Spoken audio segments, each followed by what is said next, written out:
Hi, I'm Melissa. Welcome to Cropped, VirtueRadioNetwork.com's on-demand scrapbooking show. Today we're doing a special layout for Mother's Day using Cosmo Cricut's new paper. We're using a Uchida Big Scallop Punch.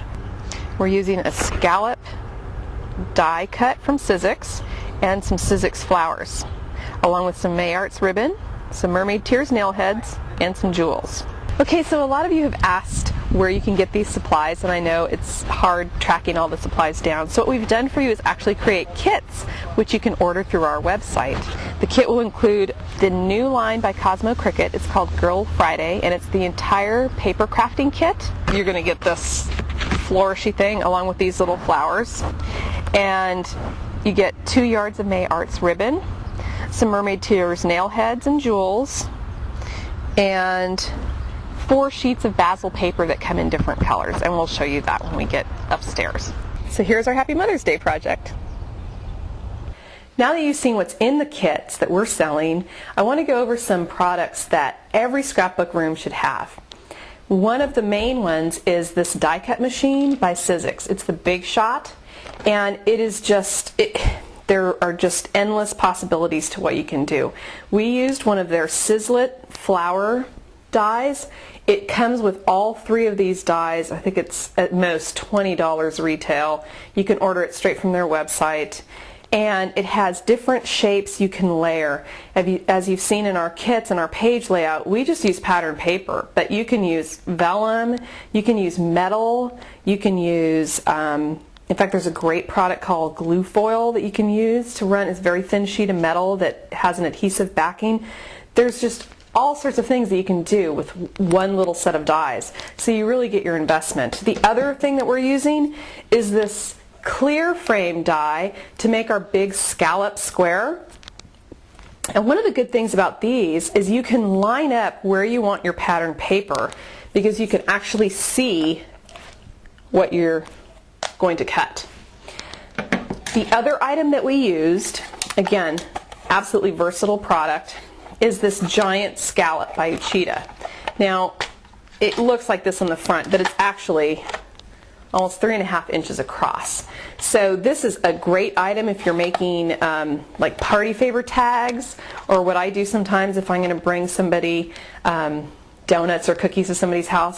I'll make a little tag and stick it on a bamboo skewer. Why can't I say that? I stick it on a bamboo skewer, and then it's this little tag, you know, whatever the theme is of the party that we're going to. So again, saving money, but invest in products that you're going to use over and over again. The first thing you're going to need to do to create this layout is cut 1/2 inch of your pattern paper off 2 sides.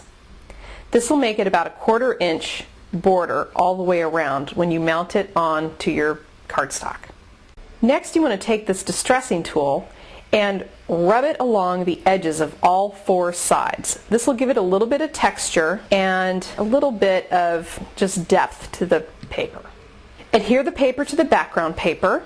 I'm going to demonstrate how to actually use our die machine. Now, if you're like me, you lose the instructions 2 seconds after you get your product home.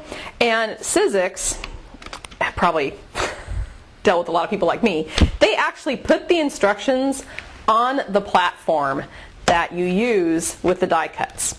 So, to use these thicker die cuts, you sandwich your die and the paper in between the plastic sheets, and then you run it through the machine. I'm using a solid color just for demonstration purposes. So you crank it through. Now again, I'm just using this scrap piece of paper just to show. And then you use this little thumb tab there. And there you go. Perfectly cut die. Okay, I just pulled out my favorite paper trimmer from Purple Cows. It comes in this little portable case. You can actually store stuff in here.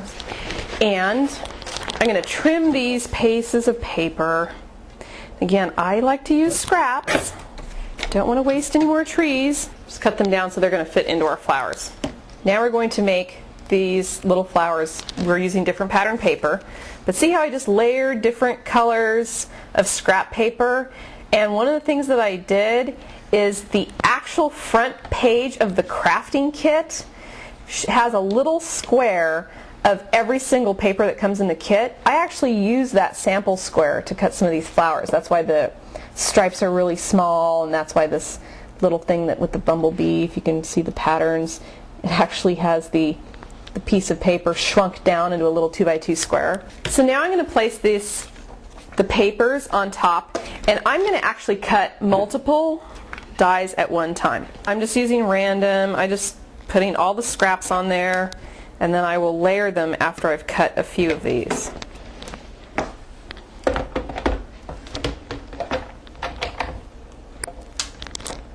Not left-handed, but there we go.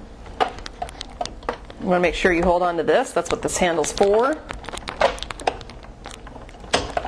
Oh, and look at that. Perfect pressure for our perfect dies.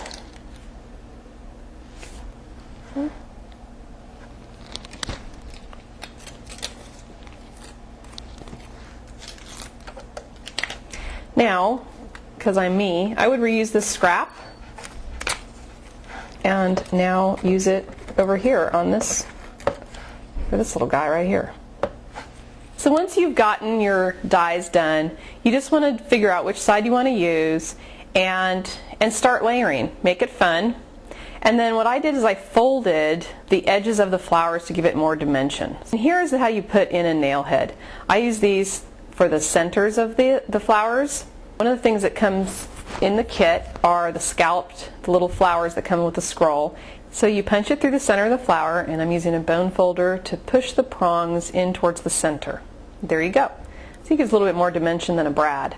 Put that on the flower, and then layer that on top of another flower, and you end up with some pretty flowers. I adhered this onto the flowers with some glue dots. I'm also using Zots for the jewels that are included in the kit. Now for the bottom, I actually used some of the paper borders that came with the Cosmo Cricut kit and some of the May Arts ribbon. I'm using ribbon tape. You cut it, you lay it down, cut it to measure, and then adhere the ribbon right on top. And I'm not making it go all the way to the edge, just almost to the edge. Do that with the second piece of ribbon.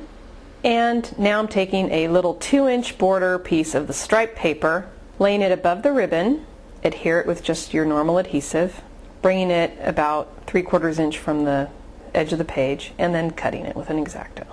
Now we're going to adhere the scalloped square that we just made on our die cut machine. I edged it with a little bit of our Dewdrop inks, and I curled up the edges there as well. I adhered that directly to the page. Now I'm going to add this little scroll that comes with your kit. I'm just going to tuck that in behind that frame. I'm using some sticky, gluey, foamy thing. Now I took some of the paper, pattern paper, and I used our punch, giant punch. You get this nice scallop, and I curled the edges as well, just like I did on the petals, and I popped them up with some foam squares.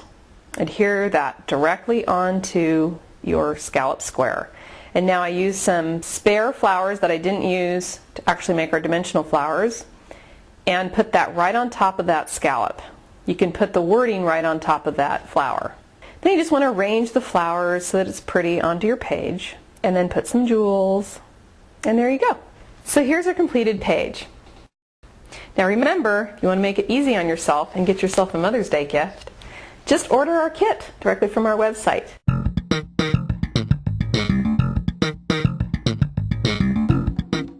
The only other items you'll need to purchase are the large items that we showed you. You can order them directly from Sizek's website or Uchida. I'm Melissa Sanchez. Thanks for watching Cropped on VirtueRadioNetwork.com, your on-demand scrapbooking show. Make sure you have a happy Mother's Day.